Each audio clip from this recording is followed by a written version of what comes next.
Hi అందరికీ welcome back to your YouTube channel. ఈరోజు అందరూ ఇష్టపడే ఒక మంచి రెసిపీతో మేము ముందుకు వచ్చేసాం. అదేంటో కాదండో చికెన్ కర్రీ. మరి దానికి కావాల్సిన ఇంగ్రీడియంట్స్ ఏంటో చూద్దాం.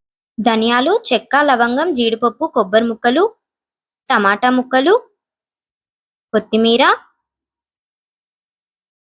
ఉల్లిపాయ, పచ్చిమిర్చి, అల్లం వెల్లుల్లి, ఉప్పు, కారం అండ్ ఫైనల్లీ చికెన్.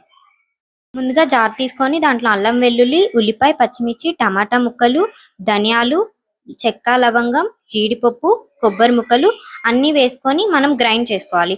అలా పేస్ట్ లాగా అయిన తర్వాత ఒక కుక్కర్ తీసుకొని దాంట్లో 1 కప్ ఆయిల్ పోసి అండ్ ఫ్రెష్ గా కడుక్కున్న చికెన్ ముక్కల్ని వేయాలి.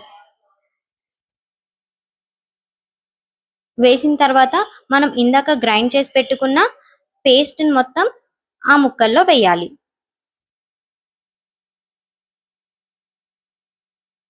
అలా మొత్తం వేసుకున్న తర్వాత మనం ఆ ముక్కలకి మొత్తం పట్టేలాగా మొత్తం మిక్స్ చేసుకోవాలి. అలా ముక్కలన్నిటికీ ఆ పేస్ట్ అనేది పట్టాలి. దాని తర్వాత కొంచెం ఉడకనివ్వాలి. అలా కొంచెం పసుపు వేసి కల్లుప్పు అండ్ ఆ కారం వేయాలి. వేసిన తర్వాత మళ్ళీ మొత్తం ఒకసారి మిక్స్ చేసుకోవాలి. మొత్తం అన్ని ముక్కలకి పట్టాలి. బాగా మిక్స్ చేసుకున్న తర్వాత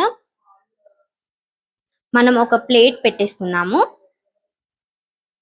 అలా ప్లేట్ పెట్టుకున్న తర్వాత మళ్ళీ తీసి ఒకసారి మిక్స్ చేసుకుందాం. అలా కొంచెం ఆయిల్ అంతా పైకి వచ్చిన తర్వాత చూసారా ఆయిల్ అంతా పైకి ఎలా వచ్చిందో అలా వచ్చేదాకా మనం ఉడకనివ్వాలి. దాని తర్వాత 1 గ్లాస్ వాటర్ పోద్దాం.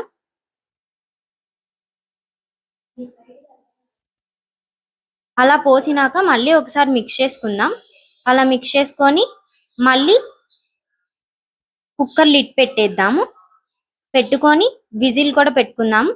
అలా 4-5 విజిల్స్ వచ్చే వరకు మనం ఉంచుకుందాం. అలా విజిల్ అంతా పోయిన తర్వాత ఓపెన్ చేస్తే చూసారా ఆయిల్ అంతా పైకి ఎలా వచ్చిందో అండ్ ముక్క కూడా చాలా బాగా ఉడికింది. చూసారా ఎంత మెత్తగా అయిపోయిందో. అండ్ ఇప్పుడు లాస్ట్ లో కొంచెం గరం మసాలా యాడ్ చేసి అండ్ అలానే కొత్తిమీర కూడా యాడ్ చేసుకుందాం. అలా యాడ్ చేసుకున్న తర్వాత మళ్ళీ ఒకసారి మిక్స్ చేసేసుకొని ఇప్పుడు సర్వింగ్ బౌల్లోకి సర్వ్ చేసుకుందాం. అండ్ అలానే దానిపైన కొంచెం కొత్తిమీర అలా జల్లుకుందాం. చూసారా ఎమ్మి ఎమ్మి చికెన్